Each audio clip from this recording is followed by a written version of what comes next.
पिछले वीडियो में हमने भौतिक परिवर्तन और रासायनिक परिवर्तन के विषय में जाना था। इस पर से हमने रासायनिक अभिक्रिया की परिभाषा को जाना था कि वह परिवर्तन जिसमें पदार्थ की प्रकृति और पहचान बदल जाती है उसे रासायनिक परिवर्तन कहते हैं और इस अभिक्रिया को, इस प्रक्रम को रासायनिक अभिक्रिया कहते हैं। अब रासायनिक अभिक्रिया में वास्तव में होता क्या है? तो रासायनिक अभिक्रिया में पदार्थ के बीच बने हुए बंध जो हैं वो टूटते हैं और नए बंधों का निर्माण होता है। ये समझने के लिए आइए हम देखते हैं।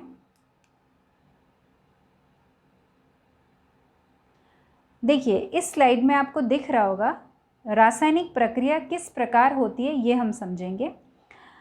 यहाँ पर H2 अणु, यहाँ पर आपको दिख रहा होगा H2 अणु, O2 अणु भी आपको नज़र आ रहा है। यदि हम H2 अणु और O2 अणु को किसी पात्र में रख देते हैं तो वो पात्र की दीवारों पर, क्योंकि वो गैस स्वरूप में है दोनों, तो पात्र की दीवारों पर दबाव उत्पन्न करेंगे। और जिस तरह किसी क्लासरूम में अगर टीचर नहीं हो और छोटे बच्चों को छोड़ दिया जाए तो वो कैसे पूरे क्लासरूम में इधर उधर भागेंगे, वैसी ही परिस्थिति इस पात्र में रहे हुए गैस के अणुओं की होगी, ऑक्सीजन के अणु और हाइड्रोजन के अणु। अब इनके बीच में किसी भी प्रकार का रासायनिक परिवर्तन नहीं होगा। पहले चित्र में आप देख सकते हो कि कोई रासायनिक परिवर्तन नहीं होगा, वो जैसे पेयर में है, बस पात्र की दीवारों के साथ टकराएंगे। लेकिन दूसरी आकृति आपको दिखा रही है कि यदि हम इस पात्र को गर्मी प्रदान करें, बाहर से गर्मी दें, तो सबसे पहले अणुओं के बीच का बंध टूटेगा। तो उसके कारण क्या प्राप्त होता है?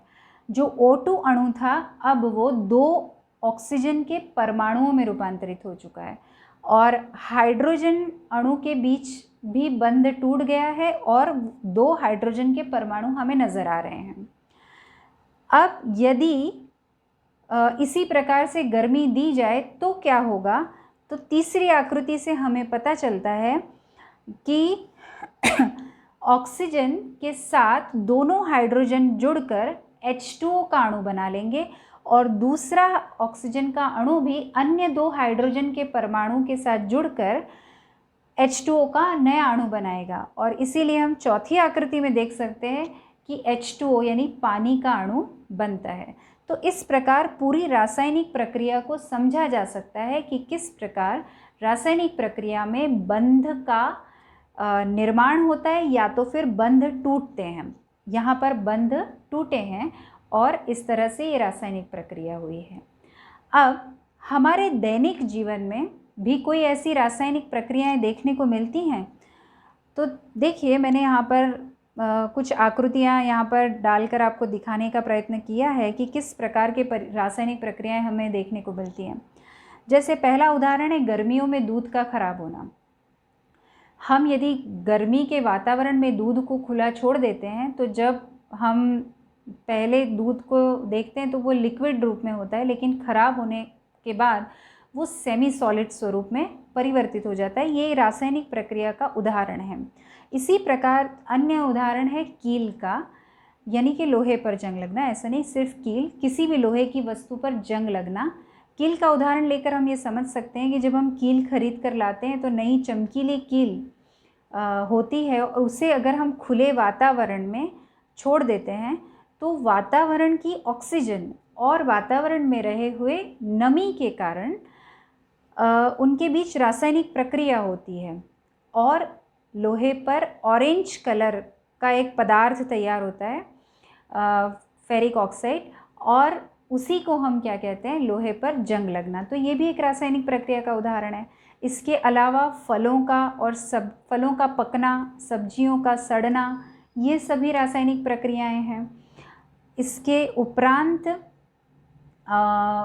खाना पकना, भोजन का पकना, है ना, और भोजन का पचना, क्योंकि भोजन जब हम ग्रहण करते हैं तब जटिल पदार्थों के रूप में ग्रहण करते हैं, जिनका हमारे शरीर में पाचन होकर उनका सरल पदार्थों में रूपांतरण होता है और भोजन का पाचन होता है। तो भोजन के पाचन की प्रक्रिया भी एक रासायनिक प्रक्रिया है।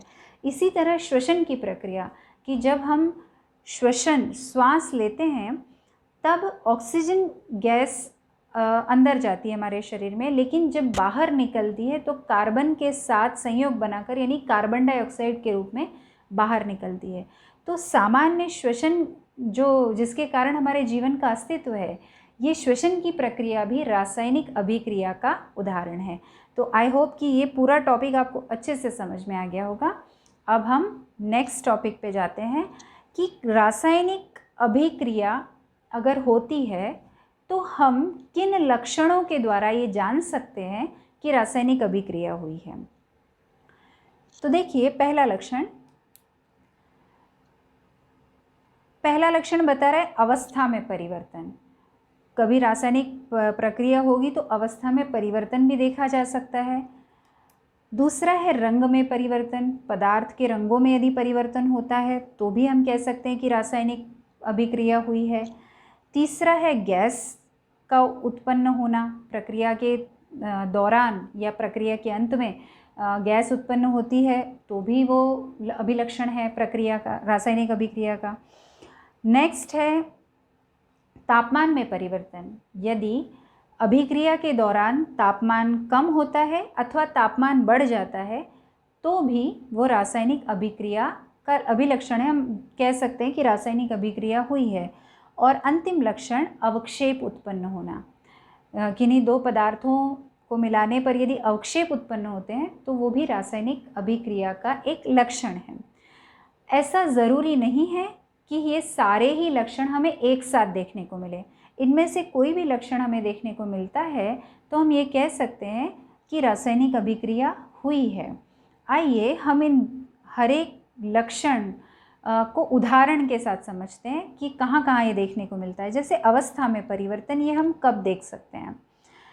तो कपूर, ठोस कपूर की गोली आपने देखी होगी, और मेंथॉल, ये दोनों ही ठोस स्वरूप में हैं। अगर इनको दोनों को मिलाकर इनके चूर्ण को एक परख नली में थोड़े समय के लिए रखकर छोड़ दिया जाए तो इनके बीच प्रक्रिया होकर आपको एक रंगहीन द्रव दिखाई देता है। इसका मतलब प्रक्रिया तो दो ठोस पदार्थों के बीच हुई थी, लेकिन उत्पाद जो मिला हमें, जो बाद में प्रोडक्ट मिली है, वो द्रव मिली है। तो यहाँ पर हम अवस्था परिवर्तन को समझ सकते हैं।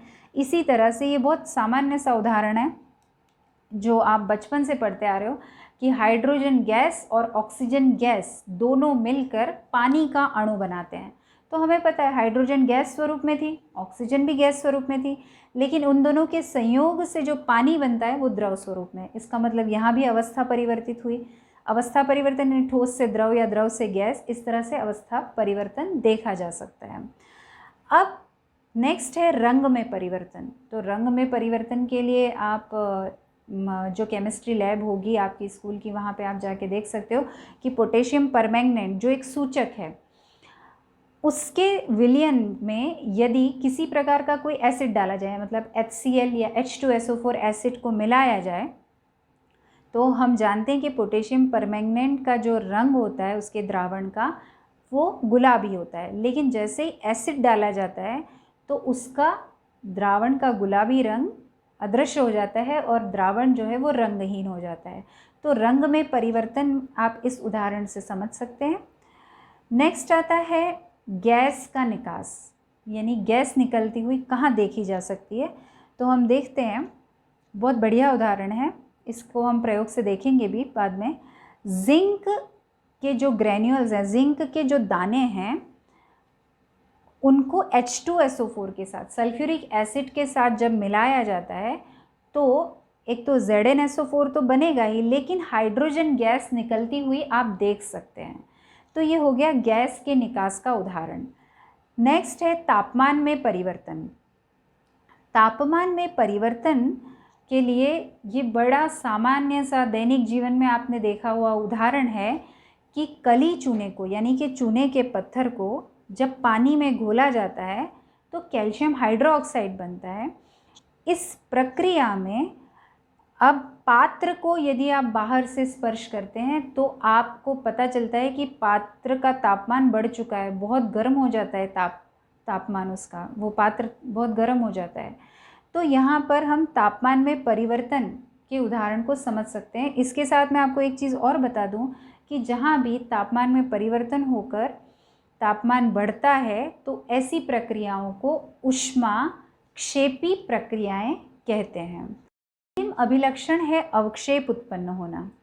तो इसके लिए हम एक उदाहरण से इसको समझ सकते हैं कि लेड नाइट्रेट में पोटेशियम आयोडाइड को मिलाने पर लेड आयोडाइड के पीले अवक्षेप देखने को मिलते हैं। तो अवक्षेप उत्पन्न होने में आप इस उदाहरण को याद रख सकते हैं।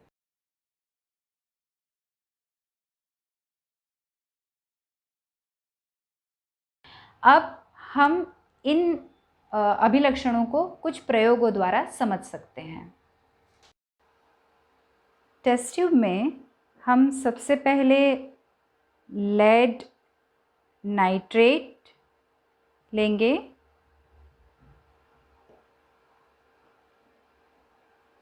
उसके बाद इसमें पोटेशियम आयोडाइड डालते हैं तो देखते हैं कि क्या होता है। आप देख सकते हैं कि लेड नाइट्रेट में पोटेशियम आयोडाइड डालने पर पीले रंग के अवक्षेप देखने को मिले। ठीक है, तो हम इस उदाहरण को रंग परिवर्तन में समझ सकते हैं कि प्रक्रिया होती है तब रंग में परिवर्तन होता है। ठीक, इसके बाद अवक्षेप उत्पन्न हुए हैं, इसलिए प्रक्रिया में अवक्षेप उत्पन्न होते हैं, ये भी इस उदाहरण द्वारा समझा जा सकता है। इस टेस्ट ट्यूब में हमने जिंक ग्रैन्यूल्स यानी जिंक के दाने लिए हुए हैं। ठीक है, अब इसमें मैं H2SO4 ऐड करती हूँ।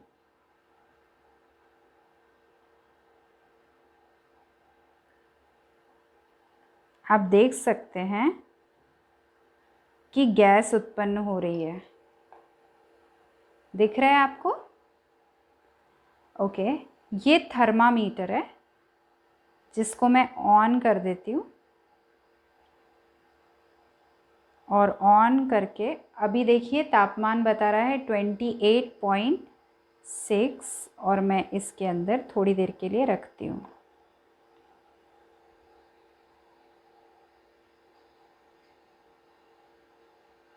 ये बता रहा है 32.0। ओके, आप देख सकते हैं कि ये H2 गैस जो है वो प्रक्रिया के अंत में बाहर निकल रही है।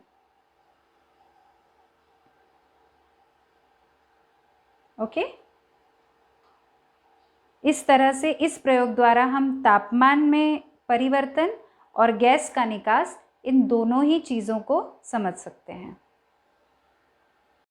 ओके, रासायनिक अभिक्रिया को समीकरण के रूप में किस प्रकार लिखा जाता है, उसके कुछ नियम हैं। यहाँ पर हम देख लेते हैं कि रासायनिक समीकरण को कैसे लिखते हैं। तो रासायनिक अभिक्रिया यदि रासायनिक प्रतीकों के द्वारा निरूपित की जाती है तो उसे रासायनिक समीकरण कहते हैं। जैसे कि मैंने यहाँ उदाहरण लिया है कि हाइड्रोजन प्लस ऑक्सीजन से पानी बनता है, तो उसको मैंने सांकेतिक रूप से लिखा है H2 plus O2 is equal to H2O।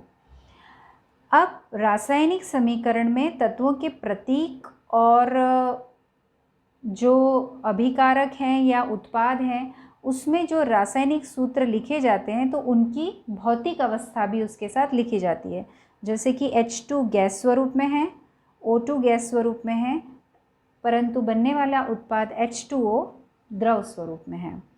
और रासायनिक अभिक्रिया जो है वो किस परिस्थिति में हुई है, यानी कि उस पर दाब अधिक दिया गया या तापमान के बढ़ने से या किसी उत्प्रेरक के कारण अभिक्रिया हुई है, तो उसे भी रासायनिक समीकरण लिखते वक्त तीर के ऊपर दर्शाना अनिवार्य है। अब हम आगे बढ़ते हैं। रासायनिक अभिक्रिया को संतुलित करना। रासायनिक अभिक्रिया को संतुलित करते वक्त द्रव्यमान संरक्षण के नियम को ध्यान रखना है। द्रव्यमान संरक्षण का नियम ये कहता है कि किसी भी रासायनिक प्रक्रिया में, अभिक्रिया में, अभिक्रिया के पहले और अभिक्रिया के बाद द्रव की मात्रा अचल रहती है। इसी को द्रव्यमान संरक्षण का नियम कहते हैं। इस नियम की सहायता से आइए हम समीकरणों को संतुलित करें। स्टूडेंट्स, तो हम किसी भी रासायनिक अभिक्रिया को रासायनिक समीकरण के रूप में लिखना सीख चुके हैं। यहाँ बोर्ड पर आपके सामने एक रासायनिक समीकरण लिखा हुआ है, आप देख सकते हैं। इस रासायनिक समीकरण के अनुसार आयरन पानी के साथ प्रक्रिया करके फेरिक ऑक्साइड और हाइड्रोजन वायु बनाता है। इस समीकरण में देखते हैं हम तो हमें पता चलता है कि Fe और H2O अभिकारक हैं, क्योंकि उनके बीच प्रक्रिया हो रही है और प्रक्रिया होने के बाद बनने वाले उत्पाद फेरिक ऑक्साइड और हाइड्रोजन है। तो हम यहाँ पे नोट डाउन कर लेते हैं कि ये है हमारा अभिकारक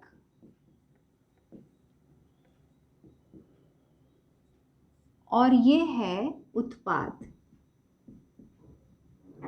ओके, अब द्रव्यमान संरक्षण के नियमानुसार अभिक्रिया होने के पहले अर्थात अभिकारक में और अभिक्रिया होने के बाद अर्थात उत्पाद में परमाणुओं की संख्या समान होनी चाहिए। यह है द्रव्यमान संरक्षण का नियम। पर इस प्रक्रिया में हम देखते हैं तो Fe का यहाँ अभिकारक में 1 परमाणु है, जबकि यहाँ पर 3 परमाणु हैं। हाइड्रोजन दोनों ओर संतुलित है, परंतु ऑक्सीजन भी अभिकारक में 1 परमाणु दर्शा रहा है, जबकि उत्पाद में 4 परमाणु हम देख सकते हैं। तो ऐसे समीकरण को असंतुलित है, ये तो हम देख ही रहे हैं, और असंतुलित समीकरण को कंकाली समीकरण कहते हैं। और इस कंकाली समीकरण को हमें संतुलित करना है। तो इसे संतुलित करने की विधि हम देखते हैं।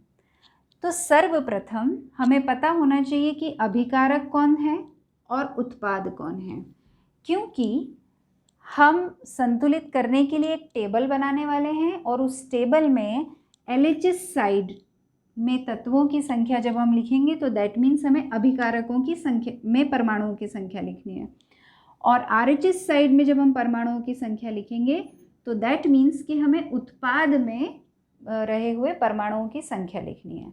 ठीक है, तो हम शुरू करते हैं। इसमें सबसे पहला स्टेप हमें ये करना है कि दिए गए समीकरण में उपस्थित सभी तत्वों अथवा यौगिकों को बॉक्स में डालना है।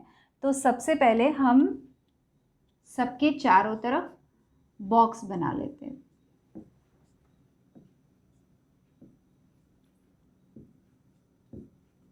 ये बॉक्स क्यों बनाया जा रहा है मैं आपको समझाती हूँ।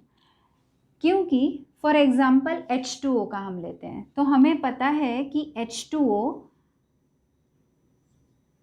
1 ऑक्सीजन और 2 हाइड्रोजन से मिलकर बना है ना। लेकिन यदि हम संतुलित करते वक्त भूल से यहाँ H2O2 लिख दें या O के बाद 4 लिख दें, कुछ भी कर दें, तो इसकी पूरी फॉर्मूला चेंज हो सकती है। जैसे कि 4 ऑक्सीजन के साथ 2 हाइड्रोजन का संयोग हुआ है, इसीलिए पूरी फॉर्मूला यानी कि रासायनिक सूत्र परिवर्तित न हो, इसलिए हम इनके दोनों ओर बॉक्सेस बनाते हैं। ठीक है, तो पहला स्टेप हुआ बॉक्स बनाना। अब हम क्या करेंगे नेक्स्ट स्टेप में, मैंने आपके सामने यहाँ टेबल बना रखा है, तो अब हम यहाँ पर तत्व लिख लेते हैं कि पूरी प्रक्रिया में तत्व कौन कौन से हैं। तो तत्व हैं Fe, हाइड्रोजन, H और ऑक्सीजन।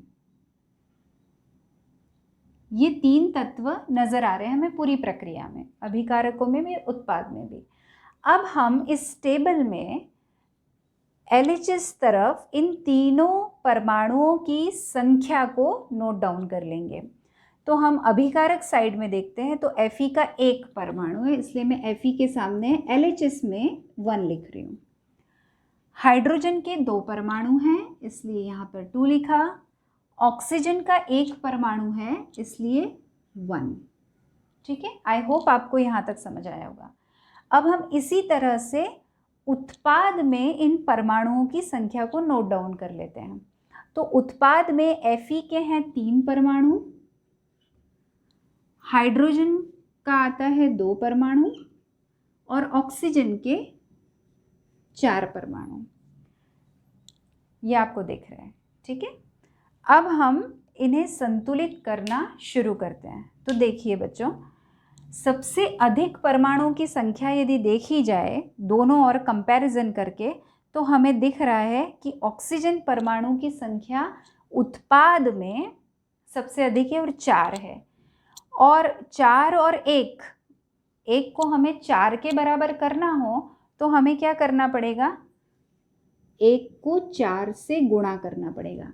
इसका मतलब कि हमें अभिकारकों में यानी LHS साइड में, मैं LHS बोलूँ तो आप अभिकारक साइड समझना, LHS साइड में ऑक्सीजन को हमें 4 बनाना है। तो हम देखते हैं कि हमारा ऑक्सीजन यहाँ है कहाँ, ये रहा। और हम ऑक्सीजन के यहाँ तो 4 नहीं लिख सकते, ब्रैकेट के बाहर यहाँ नहीं लिख सकते, हमें 4 कहाँ लिखना पड़ेगा, इस तरफ लिखना पड़ेगा। तो देखिए नया समीकरण क्या बन जाएगा, Fe + 4H2O, ब्रैकेट्स हम बना के रखते हैं ताकि कोई डिस्टर्बेंस नहीं करे। हमने उत्पाद यानी RHS की तरफ तो कोई चेंजेस किए ही नहीं है। अब देखिए क्या होता है, क्या इस नए बने हुए समीकरण के अनुसार भी ये टेबल सही है। लेट्स सी, Fe1 इस तरफ, यहाँ पर 3, 1 और 3, ओके। हाइड्रोजन देखिए यहाँ पर कितने हो गए, 8, लेकिन हमने तो यहाँ पर कितना लिख रखा है, 2। तो अब हमें इसे क्या करना पड़ेगा, 8 बनाना पड़ेगा नए समीकरण के अनुसार। उसके बाद ऑक्सीजन देखिए 4, तो यहाँ पर 4 है। और अब हम राइट हैंड साइड को देखते हैं, तो Fe के 3 परमाणु, ऑक्सीजन के 4 परमाणु और हाइड्रोजन का यहाँ पर 2 परमाणु हैं, ठीक है। तो अब ये हमने नए समीकरण के अनुसार यहाँ परमाणु संख्या को नोट डाउन कर लिया। हमें अब फिर से बैलेंसिंग करना पड़ेगा। तो फिर से बैलेंसिंग करने के लिए अब ये तो 4 हो चुके हैं, अब बारी किसकी आती है, हाइड्रोजन को बैलेंस करने की। तो हाइड्रोजन को बैलेंस करने के लिए इस तरफ 8 है और इस तरफ 2 है। क्या हम 2 को 8 बना सकते हैं? ओके, हम 2 को किस तरह से 8 बना सकते हैं, 2 में 4 का गुणा करके, ठीक है। तो ये फर्स्ट स्टेप था हमारा। सेकेंड स्टेप में हमें ऐसा समीकरण प्राप्त हुआ। अब हमें थर्ड स्टेप में क्या प्राप्त होता है, Fe + 4H2O, Fe3O4, और हमको किसको बैलेंस करना है अभी, हाइड्रोजन को। तो हम क्या करेंगे, 4 से इस समीकरण को गुणा करेंगे। Okay, now we can see, इधर 4 इधर 4, यानी हमारा ऑक्सीजन बैलेंस हो गया। हाइड्रोजन को चेक कर लीजिए, 8 8, हाइड्रोजन बैलेंस हो गया। अब किसकी बारी आ रही है, Fe की। यहाँ 1 है, यहाँ पर 3 है, तो क्या हम इस 1 को 3 बना सकते हैं? ओके फाइन, यहाँ पर हम 3 का गुणा कर दें तो ये 3 3 हो जाएगा, तो बैलेंस हो जाएगा। तो अब हम वो करेक्शन करते हैं यहाँ पे फोर्थ स्टेप में। क्या करना है हमें, किस तरफ, LHS साइड Fe के 3 बनाना है। तो हमने 3Fe के कर दिया ताकि ये बैलेंस हो जाए। इनको अब कोई चेंज नहीं करना है, it is already balanced.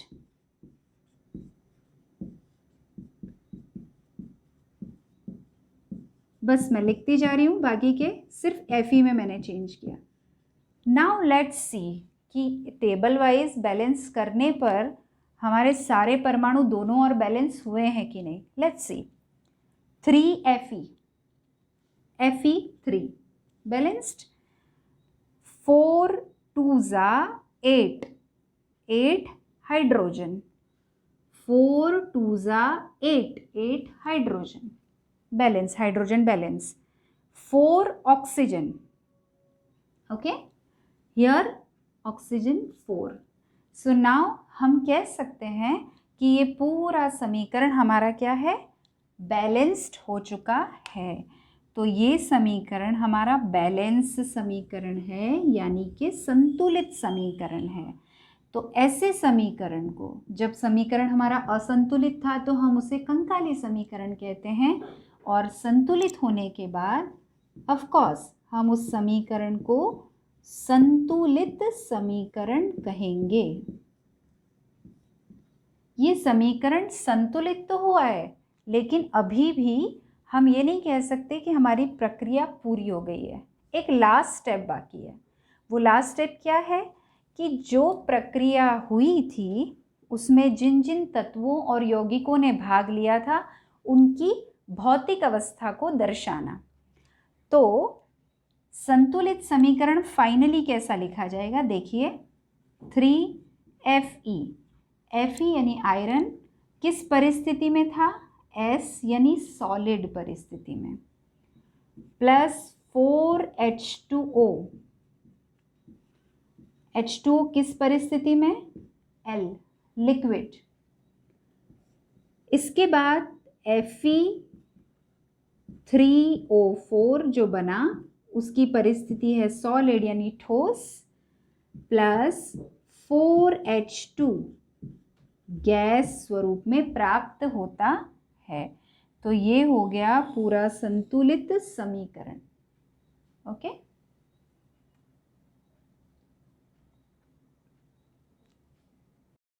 Okay students, तो हमने देखा कि किस तरह से हमने समीकरण को संतुलित किया। अब मैंने आपके सामने और दो उदाहरण लिखे हैं। आप देखिए पहले उदाहरण में, हाँ, अब मैं आपको एक बात बता दूं कि हम हर बार टेबल बनाकर और वैसे नहीं करेंगे, अब हम डायरेक्ट करने की कोशिश करेंगे। सो लेट्स सी, पहले समीकरण में Mg प्लस O2 से MgO बनता है, यानी कि मैग्नीशियम की पट्टी को ऑक्सीजन में जलाने से मैग्नीशियम ऑक्साइड बनता है, ये हम जानते हैं। अब आप देखिए कि ये संतुलित है क्या, Mg1 Mg1, लेकिन ऑक्सीजन इधर 2 हैं, यहाँ पर 1 है। तो हमें पता है कि हमें ये बॉक्सेस में लिखना है, इनमें कोई परिवर्तन नहीं करना है। हम जो संख्या है उसको कहाँ लिख सकते हैं, पहले। तो हम ऑक्सीजन यहाँ पर 2 है और यहाँ पर 2 बनाने के लिए हम 2 का गुणा इस तरफ करेंगे। अब ऐसा करने से देखिए फिर से असंतुलन उत्पन्न हो गया। ऑक्सीजन तो संतुलित हो गया लेकिन Mg असंतुलित हो गया।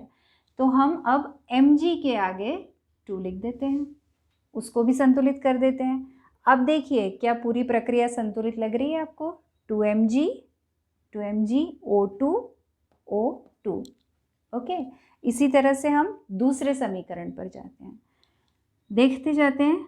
Ba बेरियम, यहाँ पर एक परमाणु, इधर एक, Cl2 क्लोरीन का यहाँ पर 2 परमाणु है जबकि यहाँ पर 1, हाइड्रोजन के 2 हैं जबकि यहाँ हाइड्रोजन का 1 है। तो आप अगर ध्यान से देखेंगे तो हमें यहीं से पकड़ में आ जाएगा कि हमें करना क्या है। क्लोरीन के 2 परमाणु करने हैं और हाइड्रोजन के 2 परमाणु करने हैं, और उत्पाद में देखिए दोनों एक साथ हैं यहाँ, और हम यहाँ पे इनको एक साथ 2 कर सकते हैं। ठीक है, हम वहाँ पहुँचेंगे, पर हम आगे यहाँ पे देख लेते हैं बाकी को बैलेंस है कि नहीं। SO4 SO4, okay, that means कि बाकी सारे परमाणु बैलेंस्ड हैं, सिर्फ हमें Cl और H को बैलेंस करना है। तो don't change in this, but here we change, यहाँ पर चेंज करते हैं, हम क्या कर देंगे, 2 बना देते हैं। अब देख लेते हैं, BaSO4 Cl2H2 मिलकर 2HCl हो गया। तो इस तरह ये दोनों ही समीकरण बैलेंस हो गए और आप बहुत सारे उदाहरण ले सकते हैं इस तरह के।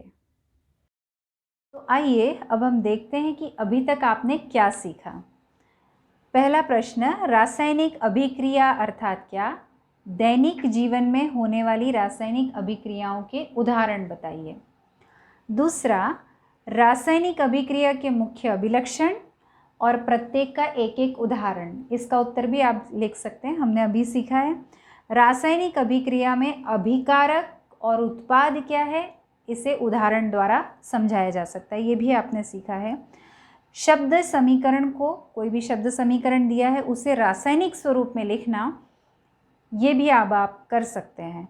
और अंतिम है कि असंतुलित समीकरण को संतुलित बनाना। तो इतनी चीज़ें हमने सीखी हैं। अब अंतिम 2 प्रश्नों के लिए मैंने कुछ और होमवर्क आपके लिए तैयार किया है, एक नज़र आप डाल लीजिए। देखिए, मैंने यहाँ पर शब्द समीकरण तैयार किए हैं और जिन्हें आपको रासायनिक समीकरण के रूप में दर्शाना है। ये देख सकते हैं आप। नेक्स्ट देखिए, ये शब्द समीकरण है सारे और इन्हें आपको रासायनिक समीकरण में दर्शाना है, प्लस उनकी भौतिक अवस्था भी दर्शानी है। इसके अलावा कोई असंतुलित समीकरण है तो उसे संतुलित करना अब आपको आना चाहिए विदाउट मेकिंग टेबल। बिना टेबल बनाए आप अपनी बौद्धिक क्षमता